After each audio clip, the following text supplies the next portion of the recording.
What's going on, everybody? Welcome back to TTB Ravens Media, bringing you Ravens content every single day. If you want to see that daily Ravens content, make sure the subscribe button down below. Hit the notification bell as well if you want to get notified every single time I upload a brand new video. In this video today, talking about organized team activities. And this was a topic that I had planned. If you watched yesterday's video, I said I'm probably going to talk about OTAs tomorrow. But all of a sudden, OTAs today was like a major thing to talk about because Lamar Jackson showed up. And there were, they play ESPN when I'm at work, ESPN and ESPN2, and they have First Take and all these shows. I looked up throughout the 9-hour workday. At least 6 times I saw them talking about Lamar and OTAs. And I was like, why?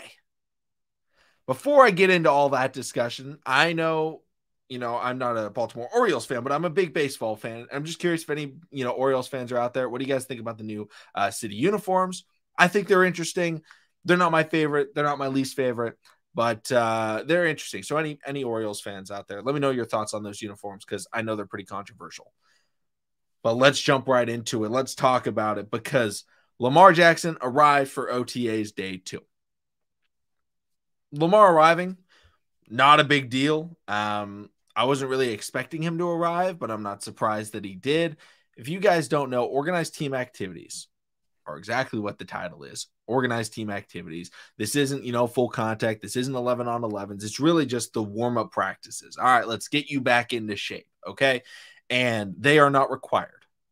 Now, they may be required for rookies, but they're not required for vets. And a lot of vets miss organized team activities. Lamar Jackson has not been going to organized team activities. That hasn't been something that he has done. Instead, what he's done is he's gone out to Arizona. That's typically where he's been. And he's thrown passes to his wide receivers. It's been James Prochet. It's been Devin Duvernay. It's been Rashad Bateman.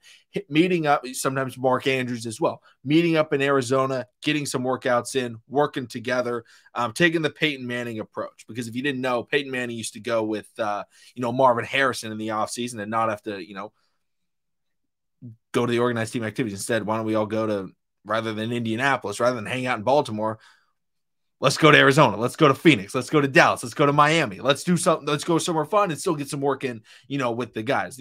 People that skip OTAs, do not think that's because they're lazy.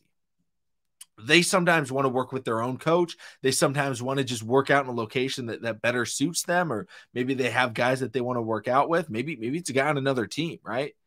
Maybe I've seen videos and pictures of Odell working out with DeAndre Hopkins and such. I'm not saying they were doing that this week, but I've seen pictures of them, working out together. Maybe it's another player of your position, or maybe guys in college or whatever.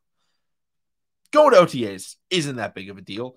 Most quarterbacks don't go to OTAs. At least veteran quarterbacks. Now, if it's a new system and such, sometimes you see them arrive. And guess what? Lamar has a new system.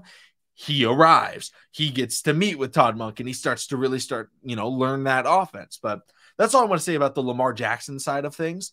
I do want to talk about, though, what to look for in OTAs. Tomorrow is the first media viewing of OTAs. So we're going to get a lot more, okay, this guy was playing really well. This guy's hips look good. This guy, seems to have his step back. Those types of things. We're not going to get to hear about that because media members weren't allowed.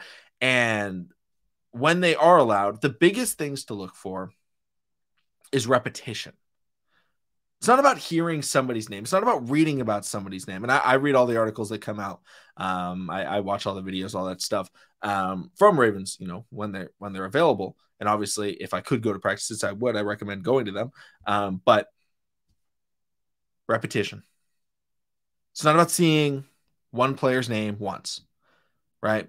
You don't want to see, oh, this player had a great catch, then never hear from him again the entire offseason. No, you want to be like, wow, I saw this guy's name again.